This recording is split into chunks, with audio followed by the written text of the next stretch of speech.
नमस्कार। Himachal exam hub में आपका स्वागत है। आज दिनांक 22 नवंबर 2022 और आज हम डिस्कस करेंगे प्रीवियस ईयर के क्वेश्चन, जो हिस्ट्री के क्वेश्चन रहेंगे ये, और डिटेल में डिस्कस किए जाएंगे ये क्वेश्चन। आप टेलीग्राम ग्रुप ज्वाइन कर लें। @हिमाचल एग्ज़ाम हब के नाम से टेलीग्राम ग्रुप है और वीडियो के डिस्क्रिप्शन में मैं लिंक भी डाल दूंगा टेलीग्राम ग्रुप का। इससे ये होगा कि जो भी करंट के आजकल पेपर हो रहे हैं हमीरपुर बोर्ड के, उन पेपरों की पीडीएफ आपको टेलीग्राम ग्रुप पे मिल जाएगी। जब भी आंसर की आएगी तो मैं आंसर की के साथ अपलोड कर दूंगा उन पीडीएफ को, तो वहाँ से आप डाउनलोड कर सकते हैं। और आइए डिस्कस करते हैं क्वेश्चन नंबर 141 से। ये हिस्ट्री का क्वेश्चन है। अजंता गुफाओं की चित्रकारी किसकी कहानी को चित्रित करती है? तो ये चित्रित करती है आपकी जातकों की कहानी को। 141 का ए आंसर है। तो अगर हम बात करें अजंता केव्स के बारे में, तो अजंता की जो गुफाएं हैं इनके बारे में क्या क्या क्वेश्चन बन सकते हैं जो प्रीवियस ईयर पेपर में आ चुके हैं, वो मैं आपको बताऊंगा। और सबसे पहले आपको पता होना चाहिए कि जातक होते क्या हैं। तो जातक भगवान बुद्ध के पूर्व जन्म से संबंधित कथाएं हैं, उनको जातक कहा जाता है। और अगर हम बात करें अजंता की गुफाओं के बारे में, तो इससे 4-5 क्वेश्चन बनते हैं जो किसी न किसी एग्जाम में अक्सर पूछे जाते हैं। जैसे अजंता की गुफाएं कहाँ स्थित हैं? तो ये स्थित हैं औरंगाबाद महाराष्ट्र में। और ये गुफाएं किससे रिलेटेड हैं? तो ये गुफाएं रिलेटेड हैं आपकी बुद्धिस्ट से। ठीक है, ये भी आपको पता होना चाहिए। और इसमें 30 rock cut Buddhist monument caves हैं अजंता की गुफाओं में। और इसको जो अजंता की गुफाएं हैं इनको यूनेस्को वर्ल्ड हेरिटेज साइट कब घोषित किया गया? ये क्वेश्चन भी बनता है। तो इसको घोषित किया 1983 में, 1983 में इसको यूनेस्को वर्ल्ड हेरिटेज साइट घोषित किया गया। और क्वेश्चन ये पूछा जाता है कि बताओ कि अजंता की गुफाएं किस वंश के शासनकाल के दौरान बनाई गई? तो ये बनाई गई गुप्त काल के दौरान, गुप्त वंश के शासन के दौरान अजंता की गुफाएं बनाई गई।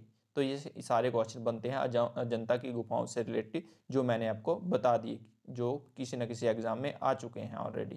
क्वेश्चन नंबर 142, अष्टाध्यायी व्यवहार करती है।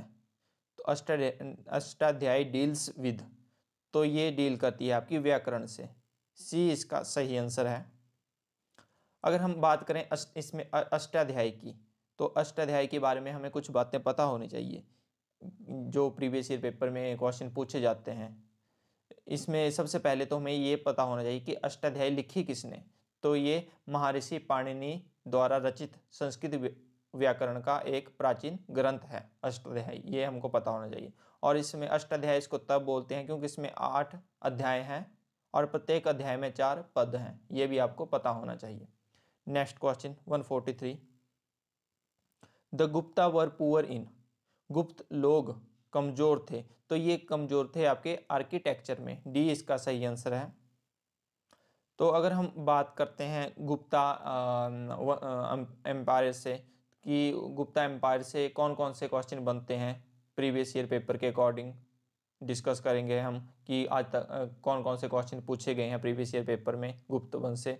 तो इसमें सबसे पहला क्वेश्चन तो पूछा जाता है कि जो गुप्ता डायनेस्टी है, गुप्ता जो वंश है, इसका फाउंडर कौन है? तो किसके द्वारा? तो श्री गुप्ता इसके फाउंडर हैं, संस्थापक हैं गुप्ता डायनेस्टी के। और जो इनके लास्ट शासक रहे हैं गुप्ता वंश के, वो रहे हैं विष्णुगुप्त, ये भी आपको पता होना चाहिए। ठीक है। और इसमें ये क्वेश्चन बनता है कि गुप्त वंश का प्रथम महान सम्राट कौन था? तो गुप्त वंश का प्रथम महान सम्राट था चंद्रगुप्त प्रथम, ये भी आपको पता होना चाहिए। और चंद्रगुप्त प्रथम को किस किस नाम से जाना जाता था? एक तो चंद्रगुप्त प्रथम को कहा जाता था लिच्छवी दौहित्र। इसको लिच्छवी दौहित्र इसलिए कहा जाता था क्योंकि इसने लिच्छवी राजकुमारी कुमार देवी से विवाह किया था, तब इसको लिच्छवी दौहित्र भी कहा जाता है। और एक और उपाधि धारण की थी चंद्रगुप्त प्रथम ने, महाराजा अधिराज की उपाधि। तो ये क्वेश्चन भी पूछा जाता है पेपर में कि बताओ महाराजा अधिराज की उपाधि किसने धारण की थी? तो ये धारण की थी आपकी चंद्रगुप्त प्रथम ने।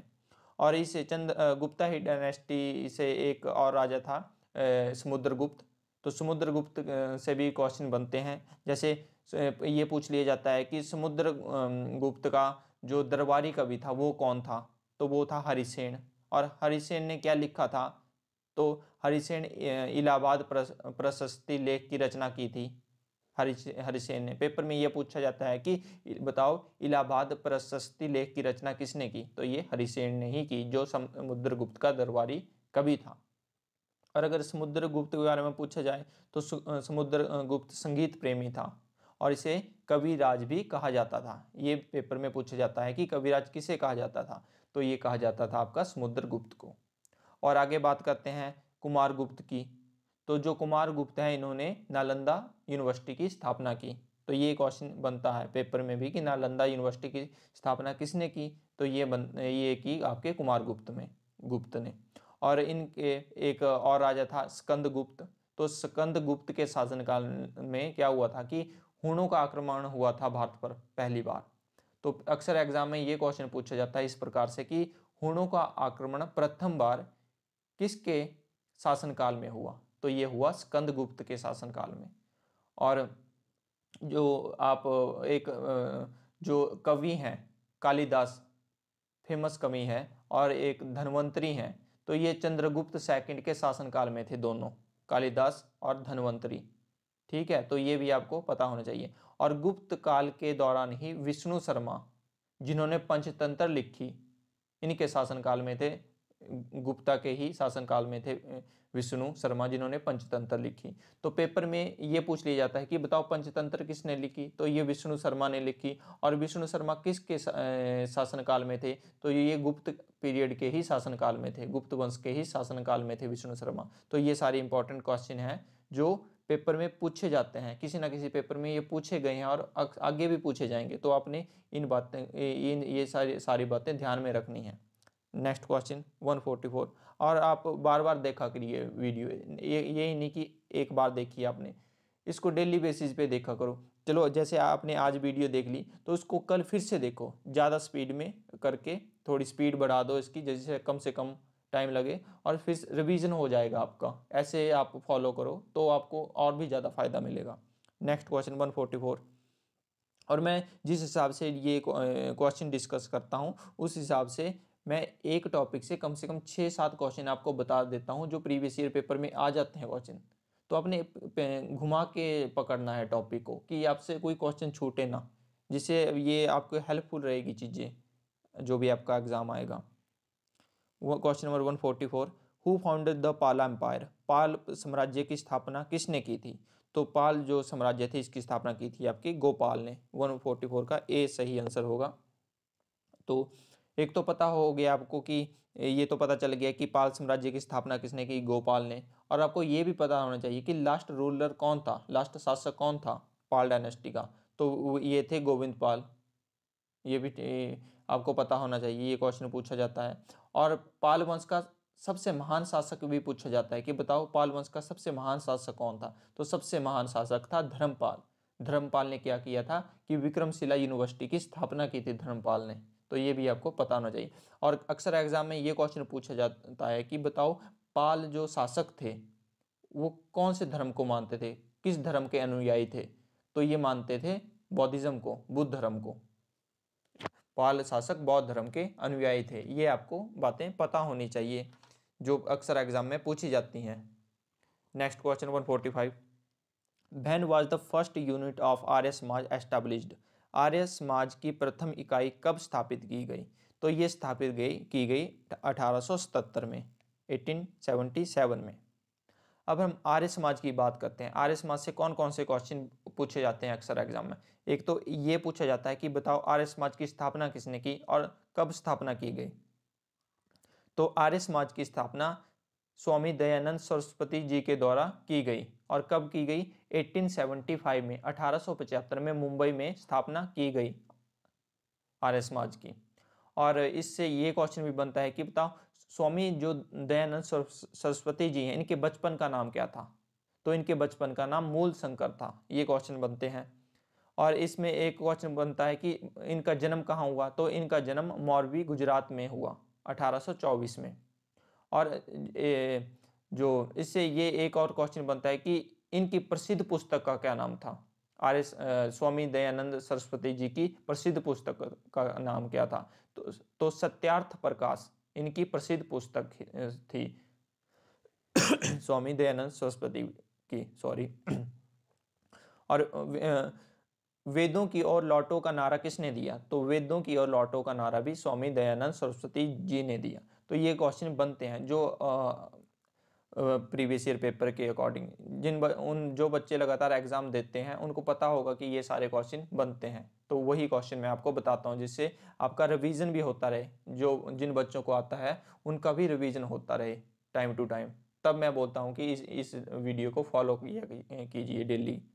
Question number 146, in 1684 the British East India Company set up printing press इन।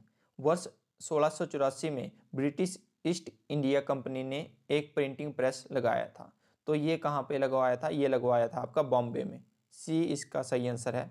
तो क्वेश्चन से ही आपको एक चीज़ और क्लियर हो गई कि जो प्रिंटिंग प्रेस है ये 1684 में गई थी ब्रिटिश ईस्ट इंडिया कंपनी के द्वारा। क्योंकि ये भी क्वेश्चन पूछ लिया जाता है कि बताओ कि ब्रिटिश ईस्ट इंडिया के द्वारा प्रिंटिंग प्रेस कब लगाई गई? तो ये 1684 में लगाई गई, बॉम्बे में लगाई गई। ठीक है, next question 147, which of the following was raised to kinghood by Lord Curzon in 1905। वर्ष 1905 में लॉर्ड कर्जन के द्वारा निम्न में से किसे सामंत या नाइट वुड की उपाधि के लिए प्रस्तुत किया गया था? तो यह किया गया था प्रस्तुत फिरोज शाह मेहता को। डी इसका सही आंसर है। अगर हम बात करें फिरोज शाह मेहता की, तो ये मॉडरेट जो ग्रुप था उसके मेंबर रहे हैं। जो इंडियन नेशनल कांग्रेस में दो ग्रुप थे, एक तो नरम दल था और एक था गरम दल। तो जो ये नरम दल के नेता रहे हैं, नरम दल के नेता को मॉडरेट कहा जाता है। और अगर हम बात करें कि बंगाल के विभाजन की बात करते हैं जो 1905 में हुआ, तो ये किसके द्वारा किया गया? ये क्वेश्चन बनता है। तो ये किया गया आपका वॉइस रॉय लॉर्ड कर्जन के द्वारा। ठीक है, और ये क्वेश्चन ये बनता है कि बंगाल विभाजन रद्द किसने किया और कब रद्द किया? तो बंगाल विभाजन रद्द किया गया आपका लॉर्ड हार्डिंग के द्वारा 12 दिसंबर 1911 को। और एक क्वेश्चन ये इससे 1911 की डेट से निकल के आता है कि दिल्ली भारत की राजधानी कब बनी? तो दिल्ली भारत की राजधानी 1911 में बनी। नेक्स्ट क्वेश्चन, ऐसे क्वेश्चन से क्वेश्चन रिलेट किया कीजिए, तभी आपका इंटरेस्ट भी बनेगा पढ़ने में। जब आप खुद भी पढ़ते हैं तो एक टॉपिक लीजिए और उसको देखिए कि इससे क्या क्या क्वेश्चन बन रहे हैं, तो उस हिसाब से पढ़ाई कीजिए, इससे आपका इंटरेस्ट भी बनेगा पढ़ाई में। Question number 148, who led the no tax campaign in 1928। वर्ष 1928 में किसने कर नहीं का अभियान चलाया था? तो ये चलाया था सरदार वल्लभ भाई पटेल ने। सी इसका सही आंसर है 148 का। अगर हम सरदार वल्लभ भाई पटेल जी के बारे में बात करें तो इनसे कौन कौन से क्वेश्चन बन के आते हैं प्रीवियस ईयर पेपर के अकॉर्डिंग? एक तो इनका जन्म पूछा जाता है कि इनका जन्म स्थान कहाँ पे है, तो इनका जन्म स्थान है नडियाड। और इनका जन्म हुआ था 31 अक्टूबर 1875 को, 1875 को, 31 अक्टूबर 1875 को नडियाड में इनका जन्म हुआ। ठीक है, और ये पहले गृह मंत्री थे आज़ाद भारत के, ये भी हमको पता होना चाहिए। और इन्हें लौह पुरुष भी कहा जाता था सरदार वल्लभ भाई पटेल को, ये भी क्वेश्चन पूछा जाता है। और सरदार वल्लभ भाई पटेल हैं तो इनको पटेल की उपाधि किसने दी? ये क्वेश्चन भी अक्सर एग्जाम में पूछा जाता है। तो सरदार पटेल को सरदार नाम बारडोली सत्याग्रह के बाद मिला और यह नाम वहाँ की महिलाओं के द्वारा उन्हें दिया गया, ये भी आपको पता होना चाहिए। और आपको ये भी पता होना चाहिए कि बारडोली सत्याग्रह कब हुआ था? तो ये हुआ था अक्टूबर 1928 को, अक्टूबर 1928 को। और अगर हम बात करें कि जो कर नहीं जो देने का अभियान चलाया था सरदार वल्लभ भाई पटेल ने, ये कब चलाया था? इसके पीछे क्या कहानी थी? तो इसके पीछे ये कहानी थी कि जब खेड़ा जो एक जगह है, ठीक है, गुजरात में, और जो खेड़ा सत्याग्रह हुआ था गुजरात में 1918 में, तो उसमें क्या हुआ था कि खेड़ा क्षेत्र सूखे की चपेट में आ गया था और वहाँ के किसानों ने अंग्रेज सरकार से कर में छूट देने की मांग की थी। तब अंग्रेज सरकार ने इस मांग को स्वीकार नहीं किया था। तो सरदार पटेल ने क्या किया था कि सरदार पटेल ने किसानों को कर न देने के लिए प्रेरित किया था। तो यह था इसके पीछे, नारे के पीछे, कर न देने के नारे के पीछे ये कहानी है। तो ये आपके लिए क्लियर भी हो गया क्वेश्चन नंबर 149। तो ऐसे मैं थोड़ी कहानी जैसे बता देता हूँ जिससे आपका क्वेश्चन मतलब भूले नहीं आपको आंसर। तो अगर आपको क्वेश्चन आ भी गया पेपर में कि बताओ कर नहीं देने का अभियान किसने चलाया था, तो आपको पता लग जाएगा कि सरदार वल्लभ भाई पटेल ने चलाया था, क्योंकि मैंने आपको कहानी भी बता दी कि खेड़ा में ये हुआ था, है ना। फिर इन्होंने मना किया था कर ना देने के लिए। क्वेश्चन नंबर 149, पंचशील के सिद्धांत की घोषणा किसके द्वारा की गई थी? तो 149 का सही आंसर है आपका सी, जवाहरलाल नेहरू। ठीक है, और इससे ये अक्सर पंचशील एग्रीमेंट से क्वेश्चन बन जाता है किसी ना किसी पेपर में। एक तो ये पूछ लिया जाता है कि बताओ पंचशील एग्रीमेंट हुआ कब? तो ये हुआ आपका 1954 में, 1954 में अडॉप्ट किया गया पंचशील एग्रीमेंट। ठीक है, और पंचशील एग्रीमेंट इसका नाम क्यों रखे गए? क्योंकि पंचशील एग्रीमेंट में 5 सिद्धांत थे, 5 विचार थे। तो इसमें एक तो विचार ये था कि एक दूसरे, ये इंडिया और चाइना के बीच हुआ था, ये भी आपको पता होना चाहिए, पंचशील एग्रीमेंट 1954 में। और इसमें 5 सिद्धांत ये दिए गए थे कि एक दूसरे के आंतरिक मामलों में हस्तक्षेप नहीं करना है, एक दूसरे पर आक्रमण नहीं करना है, शांतिपूर्ण नीति का पालन करना है, परस्पर सहयोग एवं लाभ को बढ़ावा देना है, और सभी देशों द्वारा अन्य देशों की क्षेत्रीय अखंडता और प्रभुत्व को सम्मान करना है। तो ये थे पंचशील एग्रीमेंट के जो कुछ समझौते थे, 5 समझौते थे। और भारत और चीन के तिब्बत क्षेत्र के बीच व्यापार और शांति के समझौते पर 28 अप्रैल 1954 को, जो बताया मैंने आपको, 28 अप्रैल 1954 को ये हस्ताक्षर किए गए पंचशील एग्रीमेंट पे। तो ये बातें थी जो आपको ध्यान रखनी है। Question number 150, China attacked India in, चीन ने भारत पर कब आक्रमण किया? तो ये आक्रमण किया आपका अक्टूबर 1962 में। 150 का डी सही आंसर है। उस 150 का डी सही आंसर है। अगर हम बात करें ये बॉर्डर से रिलेटेड कि बताओ कि इंडिया और जो चाइना का बॉर्डर है उसको क्या कहते हैं, इंडिया पाकिस्तान के बॉर्डर को क्या कहते हैं, इंडिया बांग्लादेश के बॉर्डर को क्या कहते हैं, इंडिया अफगानिस्तान के बॉर्डर को क्या कहते हैं, ये क्वेश्चन पूछे जाते हैं पेपर में कभी ना कभी। तो जो इंडिया और चाइना का बॉर्डर लाइन है उसको कहते हैं मैकमोहन लाइन। ठीक है, और इंडिया पाकिस्तान के बीच में जो बॉर्डर लाइन है उनको उसको कहते हैं रेड क्लिफ लाइन। और जो रेड क्लिफ लाइन है ये बनाई गई थी ब्रिटिश ऑफिसर सिरिल रेडक्लिफ के द्वारा 1947 में, जब भारत का विभाजन हुआ था। और जो डुरंड लाइन है, डुरंड लाइन किन के बीच है, किन दो देशों के बीच है? डुरंड लाइन है इंडिया और अफगानिस्तान के बीच में, जो इंडिया को अफगानिस्तान से अलग करती है। और इंडिया की, ये क्वेश्चन अक्सर पेपर में पूछा जाता है कि इंडिया की सबसे लंबी लाइन कौन सी कंट्री से है, बॉर्डर लाइन सबसे लंबी बॉर्डर सीमा कौन से कंट्री से है? तो ये बांग्लादेश के साथ है, 4096 किलोमीटर। ये भी पेपर में पूछ लिया जाता है कि इंडिया और बांग्लादेश के बीच जो बॉर्डर लाइन है वो कितने किलोमीटर की है? वो है 4096 किलोमीटर की। तो ये भी आपने ध्यान रखनी है बात।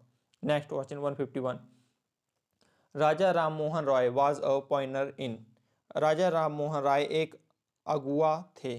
तो ये थे सभी के, पत्रकारिता में भी, जन आंदोलन में भी, राजनीतिक सुधार में भी, ये सभी इसका सही आंसर होगा D option.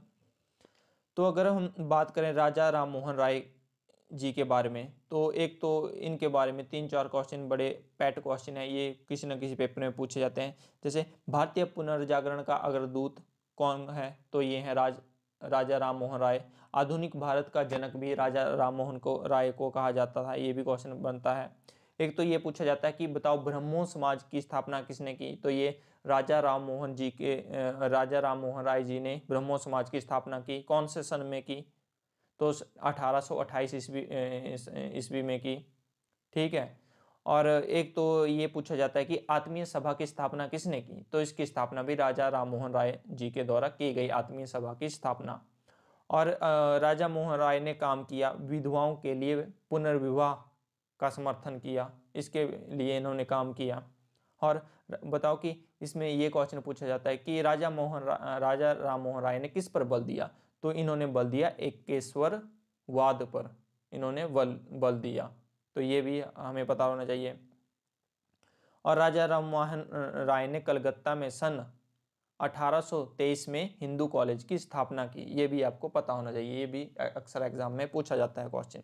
Question number 152, Vande Mataram our national song was written by, Vande Mataram हमारा राष्ट्रगीत किसने लिखा था, तो ये लिखा था आपका BC चैटर्जी ने, सी इसका सही आंसर है, उमेश चंद्र चैटर्जी ने।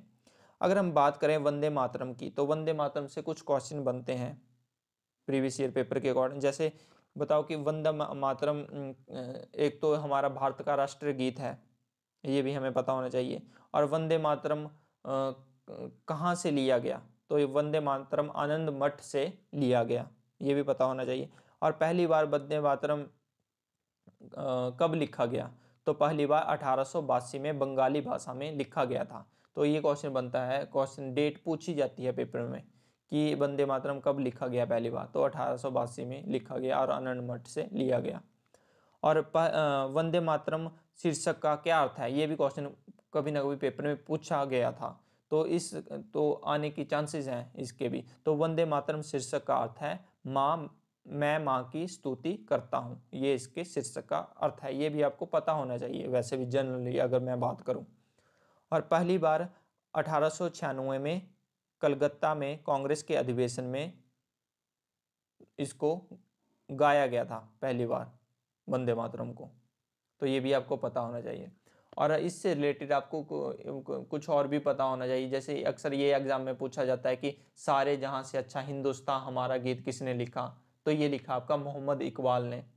राष्ट्रगान हमारा जन गण मन, ये किसने लिखा, तो ये लिखा रविंद्रनाथ टैगोर जी के द्वारा लिखा गया ये। और जो हमारा जन गण मन है और वंदे मातरम है, तो इसको संविधान सभा ने कब अडॉप्ट किया, तो संविधान सभा ने वंदे मातरम और राष्ट्रगान को अडॉप्ट किया सन ये आपकी डेट है 24 जनवरी 1950 को, ये भी आपको पता होना चाहिए, ये भी क्वेश्चन पूछा जाता है अक्सर एग्जाम में। तो ये थे क्वेश्चन हिस्ट्री से रिलेटेड जो हमने डिटेल में डिस्कस कर लिए, क्योंकि एक एक टॉपिक से कम 4 5 6 क्वेश्चन बनते हैं जो प्रीवियस ईयर पेपर में आ चुके हैं, उस हिसाब से मैंने आपको बताए ये क्वेश्चन सारे। तो ये काफ़ी हेल्पफुल रहेगी आपके लिए वीडियो, और आप डेली इसको फॉलो करें और ज़्यादा से ज़्यादा शेयर भी करें और लाइक भी करें, और आपका कोई सुझाव हो वो भी आप बताएं कमेंट करके। धन्यवाद।